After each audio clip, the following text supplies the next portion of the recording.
तारक मेहता के उल्टे चश्मे में अब आगे भिड़े को पता लगा है कि उसकी कुर्सी छिनने वाली है। ये सुनकर भिड़े तो परेशान होता ही होता है। जेठालाल बहुत परेशान हो जाता है और सोडी कहता है, मैं भी देखता हूँ तुझे तेरी कुर्सी से हटाता कौन है। तू टेंशन मत ले, जब तक ये गोकुल धाम रहेगा तो ही हमारा सेक्रेटरी रहेगा। और यही बात जेठालाल भी बोलता है कि मैं भी देखता हूँ कि तुझे इस सीट से उठाता कौन है। तू हमारा ही सेक्रेटरी रहेगा, इस गोकुल धाम में और कोई सेक्रेटरी नहीं बन सकता। भिड़े को सब समझाते हैं और फिर भिड़े शांत हो जाता है इतना सपोर्ट और इतना साथ पाकर। दूसरा नंबर आता है टप्पू का। टप्पू के बारे में पोपटलाल बताता है कि टप्पू तुम अपनी लाइफ में तरक्की करोगे और अपने खानदान का बहुत नाम रोशन करोगे और आगे बढ़ोगे। ये सुन के जेठालाल और सभी गोकुलधाम बड़े खुश हो जाते हैं और सभी टप्पू को बधाई देने लगते हैं और सब इस बात से खुश हैं कि टप्पू इस साल में बहुत कुछ अच्छा करने वाला है। फाइनली जेठालाल का भी नाम आ जाता है और पोपटलाल कहता है, जेठालाल आप टेंशन मत लो, अब तुम्हारी ही बारी है। ये सुनकर चौंक जाता है और बताता है, भाई जल्दी बता क्या लिखा है मेरे बारे में। इस वर्ष 2025 में दया भाभी मायके से गोकुलधाम आ जाएगी। ये बात सुनकर सब बहुत खुश हो जाते हैं और चौंक जाते हैं कि दया भाभी वापस आने वाली है। और जेठालाल तो इतना खुश हो जाता है कि वाह। वो कहता है कि तुमने तो मुझे बोला था कि मेरी दुनिया पलटने वाली है। तब वो बोलता है कि हाँ, तो खुशी के मारे तुम्हारी दुनिया पलट ही जाएगी ना। ये सुनकर सब बहुत खुश हो जाते हैं और बोलते हैं कि जेठालाल ये तो तुमने बहुत अच्छी बात बोली है, तुम्हारे एआई तो बहुत ही ज़्यादा बढ़िया है। और सब जेठालाल को बधाई देने लगते हैं। जेठालाल और गोकुलधाम वाले बहुत खुश हैं कि दया भाभी इस साल गोकुलधाम में वापस आ जाएगी।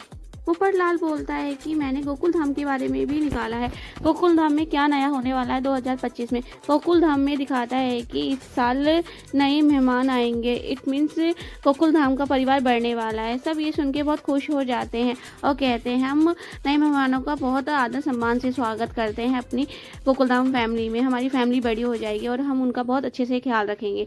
सब बहुत खुश हैं। पोपटलाल कहता है चलो अब गरबा करते हैं। तभी टप्पू बोल पड़ता है कि दादाजी का तो नाम आपने लिया ही नहीं, उनके बारे में भी बताइए। तभी पोपटलाल के फेस का एक्सप्रेशन चेंज हो जाता है। वो कहता है कि अब मैं इनको कैसे बताऊं चाचा जी के बारे में। तभी चाचा जी बोल पड़ते हैं कि पोपट जो भी है जैसा भी है मुझे बता।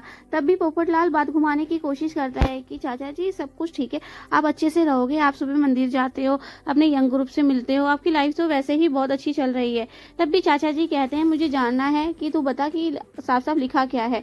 तभी पोपटलाल बहुत ज़्यादा परेशान हो जाता है कि मैं इनको बताऊं कैसे। और वो मेहता साहब और सोडी को आगे बुला लेता है कि आप दोनों आगे आइए और वो अपने आगे उन दोनों को खड़ा कर लेता है। सब चौंक जाते हैं कि आखिर पोपटलाल कर क्या रहा है। तब भी जेठालाल कहता है कि भाई बापूजी के बारे में तो बता क्यों नहीं रहा और इन दोनों को तुमने मेहता साहब को सोडी को अपने आगे क्यों खड़ा कर दिया भाई। जेठालाल के इतने पूछने पर वो पोपटलाल घबराते हुए बताता है कि इस साल चाचा जी 2025 में ऊपर चले जाएंगे। ये बात कहता है पोपटलाल कहता है कि ये मैं खुद नहीं कह रहा, ये तो एआई बोल रहा है, इसमें मेरा कोई कसूर नहीं। वो घबराने लगता है। सब उसको बहुत आश्चर्यजनक तरीके से देखने लगते हैं। सबके फेस के एक्सप्रेशन चेंज हो जाते हैं कि चाचा जी ऊपर चले जाएंगे, इसका क्या मतलब है। सब बहुत घबराहट से देखने लगते हैं। जेठालाल ये बात सुनते हुए चिल्लाता है, पोपटलाल तुमने ऐसे कैसे बोल देते, हिम्मत कैसे हुई। तभी मेहता साहब उसे समझाने की कोशिश करते हैं कि इसका कोई और भी मतलब हो सकता है, जेठालाल तुम इतना गुस्सा मत करो। तभी बबीता जी बोलती हैं कि क्या पता चाचा जी विदेश जा रहे हो तो वो उन्हें एरोप्लेन से जाना हो, इसीलिए लिखा रहा है कि ऊपर जाना है। इसके कई मतलब हो सकते हैं। और तभी जेठालाल को बापूजी बोलते हैं कि तू कह भी रहा था कि मुझे ऊपर वाला फ्लैट खरीदना है, क्या पता मैं ऊपर वाले फ्लैट में शिफ्ट हो जाऊं, इसीलिए इसमें ऐसा है।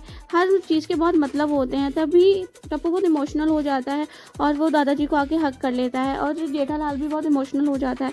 वो बापूजी कहते हुए उनको हक करता है और प्यार करने लगता है। मीटिंग यही ख़त्म होती है और तभी सभी को बापूजी बोलते हैं कि इस एआई की जो भी बातें थी सब हंसी मजाक में लेना, इसको कोई सीरियस मत लेना, क्योंकि ज़िंदगी में जो होना वो तो होके ही रहेगा, वो हमारे हाथों में नहीं। और एआई ने जो बोला है उसे हमें सीरियसली नहीं लेना चाहिए। तभी भिड़े इस मीटिंग को ख़त्म करता है और कहता है कि कल साल का आखिरी दिन है, तो कल पार्टी है और पार्टी के लिए सभी रेडी हो जाना। टप्पू सेना कहती है, टप्पू सेना और अब्दुल भाई मिलकर कल पार्टी की अच्छे से तैयारी कर लेंगे, आप लोग टेंशन मत लीजिए। भिड़े ये जिम्मेदारी टप्पू सेना को देकर बोलता है ठीक है हम कल मिलते हैं, और सभी अपने घर चले जाते हैं। वहीं टप्पू दूसरी ओर परेशान है। एआई ने जो भविष्यवाणी की है कि चाचा जी ऊपर चले जाएंगे और वो ये सोच भी नहीं सकता। वो दादाजी की सेवा कर रहा होता है पर उसका ध्यान वहीं होता है। तब उसके दादाजी उसे समझाते हैं कि बेटा तो उस बात को सोच मत उस बारे में, क्योंकि ऐसा कुछ नहीं होने वाला। देख बेटा, जो होना वो तो होके ही रहेगा, हमें ज़िंदगी के लिए हमेशा तैयार रहना चाहिए।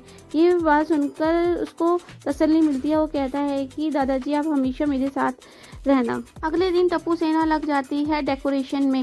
वो कहते हैं कि डेकोरेशन वाला आया नहीं, पर हमने उससे फ़ोन करके बुलाया। तभी डेकोरेशन वाला आ जाता है। वो कहता है कि आपको सब समझ आ गया है ना कि आपने कैसी डेकोरेशन करनी है। वो कहता है कि आपने मुझे फ़ोन पे एक ही बात 3-3 बार समझाई है, हम फिर समझा देते हैं। वो फिर से 2-2 3-3 बार चीज़ों को समझाते हैं। डेकोरेशन वाला कहता है कि मुझे सब अच्छे से समझ आ गया है, आप टेंशन मत लीजिए और हम कोई गड़बड़ नहीं करेंगे। ये कहकर सब बहुत खुश हो जाते हैं और डेकोरेशन वाला चला जाता है। तभी हाथी भाई और मेहता साहब आते हैं और कहते हैं टप्पू सेना कैसी चल रही है पार्टी की तैयारी। सब पार्टी को लेके बहुत ज़्यादा उत्साहित हैं। एपिसोड यहीं ख़त्म होता है। आगे के एपिसोड के लिए प्लीज़ चैनल को सब्सक्राइब कीजिए, लाइक कीजिए, कमेंट कीजिए। Thank you for watching.